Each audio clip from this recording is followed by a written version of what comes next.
عليكم ورحمة الله يسعد مساكم. اليوم بنزل لكم طريقة كبسة جدا لذيذة، لازم تجربونها. أبدأ بسم الله، زيت زيتون تمام، أو زيت اللي انتو تبون. بعدين عندي هنا ترى تعتمد على البصل والثوم نكهتها، عندي كمية من البصل والثوم أشوحها. البهارات اللي عندنا هذه فلفل أسود، كزبرة، حبتين هي حبتين قرنفل، قرفة، ورق غار، ليمون وكمون، كلها تتحمر مع البصل. ما أبي الكبسة تتحمر، عرفتوا؟ ما بيها تكون حمرا تغير لونها، أبيها أبيض. كفاية التحميرة هذه، وراح أضيف الدجاج أخليه يتغير لونها رشة خفيفة، أغمرها موية تمام، وراح أضيف لها الملح وأخلي الدجاج يستوي. شلت الدجاج وصفيت المرقة، باخذ منها تقريبا ملعقة، وهنا بهارات كركم وبهار مشكل تمام، وأدهن فيها الدجاج، بعدين أحمرها.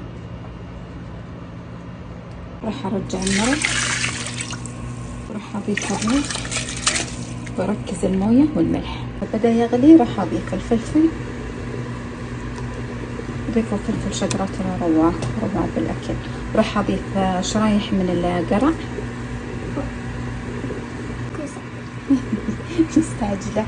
الكوسة ترى صغيرة مرة، صغيرة جدا، شوفوا كيف حجمها، أصغر حتى من طول الأصبع.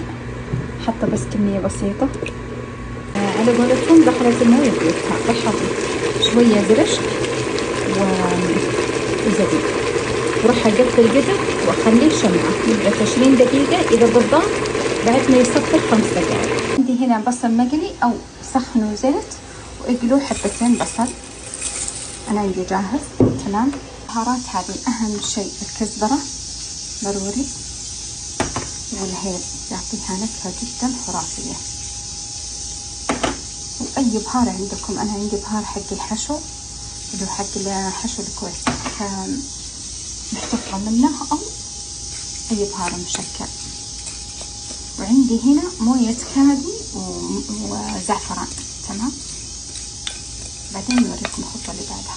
الدجاجة شوفوا ما شاء الله مجمرة محمرة، هذه هي ما شاء الله لا قوة إلا بالله.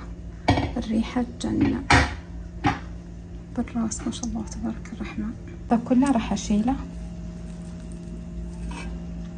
وأضيفه للخلطة اللي هنا. ملعقة رز، وراح أضيف الزعفران وأحرك الزعفران مع موية كادي. أبدأ أغرف،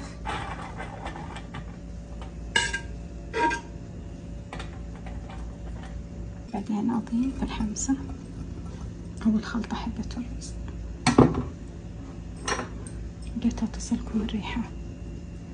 كبستنا ما شاء الله لا قوة إلا بالله صارت جاهزة، جدا لذيذة وصحية وخفيفة. علينا وعليكم بالعافية. سويت معها دقوس وخضار وملك الحب.